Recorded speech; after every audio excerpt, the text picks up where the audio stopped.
Assalamu alaikum warahmatullahi wabarakatuh. Hordoftoota fi jaalattoota chaanaalii kootii nagaa biraan rabbii bakkuma jirtanitti isiniif haa baay'atu. Har'a viidiyoo bareedduu takka qabadhee isinii dhufee jira. Viidiyoon kun maal yoo jettan wacha hawrii dhabnee rakkanneerra. Wacha hawrii viidiyoo keenya tabsiifne wacha hawrii namicha harka baasuudhaaf tattaaffiin nuti godhaan jirra hin jiru. Garuu inni nu dabalaan jiru sa'aatii gaarii irraa baasaan jirru. Sa'aatii gaarii nu dabalaan jiru jechuu kooti. Kanaafuu mala biraa kan ittiin sa'aatii harkaa baafnu keessatti warri kompiitara fayyadamtan mala ittiin harkaa baasan mala cimaa argeera. Sa'aatii namicha harkaa akkamitti akka viidiyoo keenya tabsiifnee sa'aatii harkaa baafnu jechuudha. Viidiyoo kana hanga dhumaatti yoo ilaaltan dhugaa ittiin amanama 100% waa irraa akka barattanii ammas bu'aa irraa akka argattan ittiin amana yoo itti hojjettanii jechuudha. Anna ijoolleen kompiitara qabdaniif hojjedhe viidiyoo kana. Warri kompiitara hin qabne warri silkii harkaa qabdan sheer godhaatii warra kompiitara qabu nama kompiitara fayyadamee viidiyoo tabsiifachuu danda'uuf akka ergitan gamanumaan dhaamsa isinii dabarsa. Kanaafuu sheer gochuun dagatiin warra sheerii bira geettanii jiraattan yuutuubii haaraa warri bantanii jiraattanis kompiitara qabdan taanaan carraa gaariidha itti fayyadama viidiyoo kana daawwadhaa isiniin jedha. Yoo kana jedhu immoo isinis subscribe gochuun dagatina, like gochuun dagatina viidiyoo kana. Maal isheetanii viidiyichi kompiitara irratti kiroomii tokko fayyadamnee viidiyoo bakka hedduutti bannee kompiitaraan akkamitti wachi hawrii tokko guyyaatti biyaansi 200 yookaan 300 ol harkaa baasuu dandeenya. Kompiitara 2-3 fayyadamnee jechuudha. Kompiitara tokko qofa osoo hin taane kompiitara 2-3 fayyadamnee namicha harkaa sa'aatii gaarii akkamitti akka baasuu dandeenyu viidiyoo kana keessa guutuu viidiyoo kana yoo daawwattan viidiyoo kana keessa barachuu dandeettaniin jedha. Kanaaf viidiyoo kana hanga dhumaa hordofaa. Ammallee kanarra deebi'ee yaadachiisu viidiyoo kana subscribe gochuun hin dagatinaa.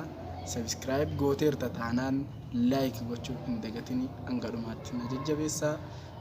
Kanuma isiniin jedha gara viidiyootti isin dabarsaa. Viidiyoo waliin turtii gaarii isinii haa ta'u.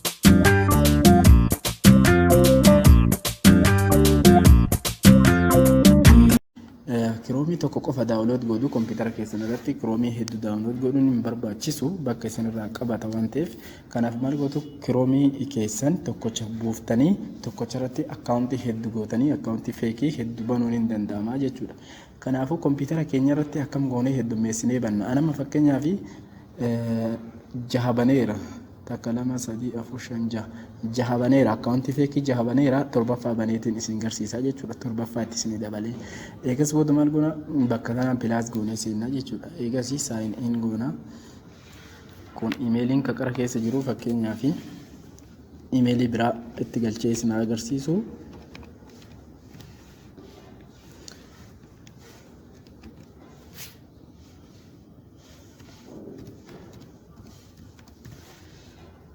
Imeelii keessan bifa kanaan imeelii feekii banattanii jechuudha. Bifa kanaan itti galfattu. Eegas booda paaswoordii isin gaafata. Paaswoordii keessan itti galchitanii paaswoordii keessan bifa kanaan itti galchitanii banachuudha. Uumaa takka rakkoon qabu. Eega bifa kanaan isinii dhufe filannoo sadiitu isinii dhufa. Filannoo sadiin kana keessaa kana jechuun duuba deebi jechuudha. Yes inni keessa seenisiin jedhaara. Sign exiting as biran jira. Sign exiting kun immoo waan biraati. Sign exiting godha jechuun maali seetan keessa seentanii akkaawuntiin keessan kan isin gubbaa galchaartan kun akkuma jirutti kiroomii keessatti hafaa jechuudha. Maaliif yeroo biraa akkaawuntii jijjiiruu waan barbaaddaniif indegana kiroomii akka diileet gootan waan isin gaafatuuf akkaawuntii kanarraa balleessuuf jecha kanaafuu kana dhiiftanii yes inni qofaan seentu jechuudha. Yes inni qofaan yeroo seentan akkanatti isinii dhufeera jechuudha. Kiroomiin keessanii isinii baname. Kiroomii tokkicha irratti akkaawuntiin biraallee baname jechuudha. Fakkeenyaaf eenyuun bane abdiisaadhaan bane qubee aadhaa yuutuubii isaallee aadhaa bifa kanaan banameera jechuudha. Imeelii isaa waliin nuu fida Abdiisaa Huseen imeelii isaa waliin nuu fideera. Kanaafuu jala kana dhufee as biratti taa'eera jechuudha. Kan hunda isaa akkasitti baneera jechuudha. Innaa viidiyoo itti banee isin agarsiisa. Amma fakkeenyaaf asirraa haa isin eegalu. Viidiyoo asirra banee jechuudha. Viidiyoo asirra yeroo bantu akkana banna. YouTube qaxxitaa seennee YouTube jala seennee YouTube kana banuu uduun taane YouTube view playlist kana jala seentanii YouTube view playlistiin kun sa'aatii keessan akka bifa playlist silkiirra wali hidhanii ittiin tapsiifatan sanitti isinii hojjeta jechuudha. Sa'aatii gaarii asirraa argachuu dandeettu waan ta'eef. Kanaaf as jala seennee kilik irra goonee seenna. Eegas booda asirra maqaa kee barreessita maqaa YouTube keetii jechuudha. Fakkeenyaaf akkana barreessee seenaa.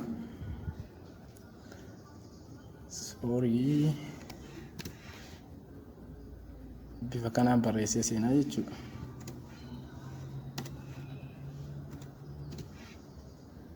Maqaan kiyya kun intinidha. As biratti kun olaal bifa kanaan naa dhufeera. YouTube jedhee itti barreessee maqaa dura ittiin baneeru waan ta'eef kuni maqaan kun naa jijjiiramuu dideera. Akkanaan bifa kanaan baneera jechuudha. As jala seentee mataa isaa irra gadhoofta.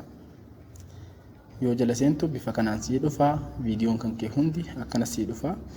Maal goota asitti amma ga'een keessan inni guddaan as. Namni bira galufee viidiyoo kana tokko hojjetukaa viidiyoo itti aanu immoo viidiyoo biraa taphataa jechuudha. Isin maal godhuu qabdan viidiyoon keessan walitti qaxxalamee akkasiniin taphatu gochuudhaaf bakka kana tuttan. Pilee oolii godhuu qabdan. Pilee oolii yeroo gootan viidiyoon keessanii laal bifa kanaan isinii dhufaa viidiyoon keessan taphataa oola. Halkan guutuu feetu guyyaa guutuu viidiyoo ati qabdu hunda tartiiba deebisee sii taphata. Garuu maal godhuu qabdan? Sa'aatii gaarii akkasii kennu yoo barbaadan kana irra dabarsuu qabdan. Escape gootanii irra dabarsuu qabdanii viidiyoon keessan beeksisa gubbatti hidhameeru akka jirutti guutumatti isinii taphachuu qaba. Yoo inni akkana taphatee bifa gaariidhaan sa'aatii keessan isinii kennaa jechuudha.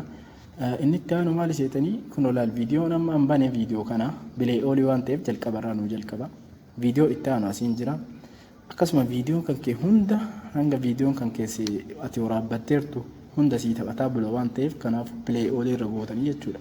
Fakkeenyaaf bifa kanaan baname amma isa lammaffaallee ni banna. Isa lammaffaallee bifa kanaan banna YouTube jala seennee pilee oolii YouTube playlistii asirra barreessinee seenna. Bifa kanaan seentuu maqaa YouTube keessanitti barreeffattanii seenuu dandeessu. Gadi buunee pilee oolii jala godhannaa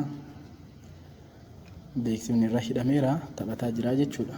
Kunillee isa kana maal godhuu qabna asiin minimize goonee jechuudha. Bakka tanaan minimize goonee viidiyoo kana akkana asiisinee viidiyoon jalaa kun mul'achuu qaba. Viidiyoon jalaa kun yoo mul'anne kun shafane taanaani viidiyoon jalaa kun taphachuu hin danda'u jechuudha. Ni taphataa garuu sa'aatii dheeraan taphatu. Hanga biyaan sa'aatii akka lama taphatee dhaabataa viidiyoo itti aanu isinii taphachuu hin danda'u. Maaliif kanaan shaffanama waan ta'eef kanaafuu hamma tokko mul'achuu qaba kunillee. Maaliif akka hin shaffanne hundinuu akka taphataa jiru arguu waan keetiif kanarraa asiisitee hanga tokko kan akkana kaa'uu qabda. Kan itti aanullee isiniif hin bana. Fakkeenyaaf kanallee haa banu. Kanallee gaaduma dhumne YouTube yoo duun taane gadhumne playlistii jala seenna.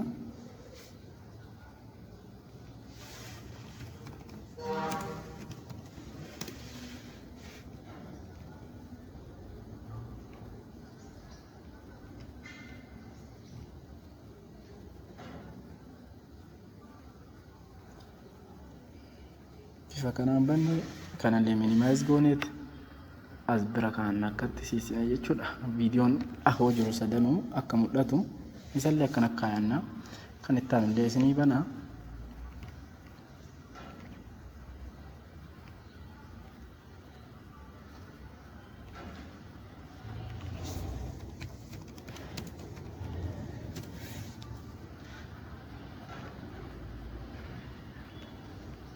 Play olii gootu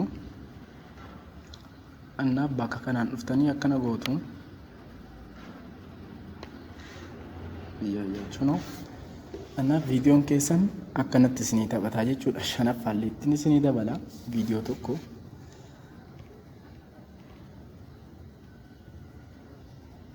YouTube playlist jala seentanii akkuma dura jechaan ture.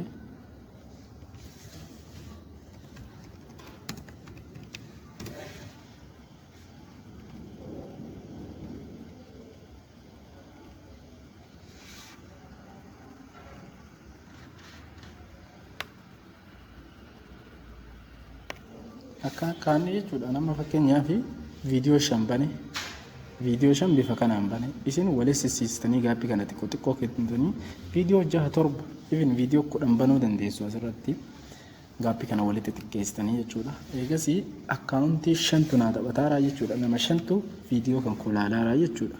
Kompiitarri akkanatti yoo irra banan viidiyoon keessan hanga ganamaa isinii taphataa bula. Hanga ganamaa taphataa buluudhaaf maal godhuu qabdanii setting jala seentanii setting kompiitara keessanii sleeping time isaa never godhuu qabdan. Hanga ganamaa akka taphataa bulu. Sleeping time inuma hanga isin cuftanitti akka hin cufamne ta'uu qaba.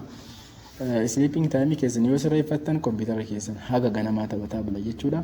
Bifa kanaan akkaawuntii barbaaddan kunoo jala kanatti ilaalla. Akkaawuntii hamma barbaadanii akkana bantanii viidiyoo keessan ganamarraa hanga galgalaa tapsiiftuu feetummoo galgalarraa hanga ganamaa isinii taphataa bula isarraa bultanii jechuudha. Kanaaf akkanatti tapsiifachuu warri keessattuu ijoolleen kompiitara qabdan kompiitara uduu qabdanii liivii irratti dhama'uu kiroomii keessa asiifachi fiiguu dhiisanii viidiyoo keessan viidiyoo pileelistii viidiyoo 10 yoo qabaattan pileelistii keessan uduu akkanatti taphachiiftanii sa'aatii gaarii isinii kenna jechuudha. Fakkeenyaaf laaptooppii 2-3 qabaannaan ganamatti biyaansi 200-300 isinii kennee bula akkanatti taphataa bulu jennaan 200-300 gadi irraan fuutanii jechuudha. Bifa kanaan kiroomiin kompiitara keessanii warroonni taabileetii qabdanillee bifa kanaan tapsiifachuu dandeessu. Taabileetii illee akkanatti isinii dhufa jechuudha. Silkiin xiqqoo ishii isin rakkisuu danda'a. Keessattuu warri kompiitaraa bifa kanaan tapsiifachuu dandeettuu viidiyoo kana warri ilaalaa jirtan hundi keessan warri jalaallee walii gubbaa viidiyoo kana jala kana teessanii warri ilaalaa jirtan maal godhuu qabdu viidiyoo kana sheer godhaatii waliin gahaa ijoollee kompiitara qabdu bira haa ga'u. Ijoolleen kompiitara qabdu akkanatti itti fayyadamuu dandeessanii kompiitara uduu qabdan namni itti fayyadama wallaalee taa'aalullee jira. Jechuufanii ijoollee viidiyoo kompiitaraan tapsiifachuu danda'an kompiitaraan akkamitti akka tapsiisanii viidiyoo gaarii viidiyoo sa'aatii dheeraa akkamitti namicha harkaa baasuun akka danda'amu viidiyoo kanarraa waan tokko ni hubattan jedhee yaada. Viidiyoo kana sabiskiraayib sheer laayik goone bira lufina.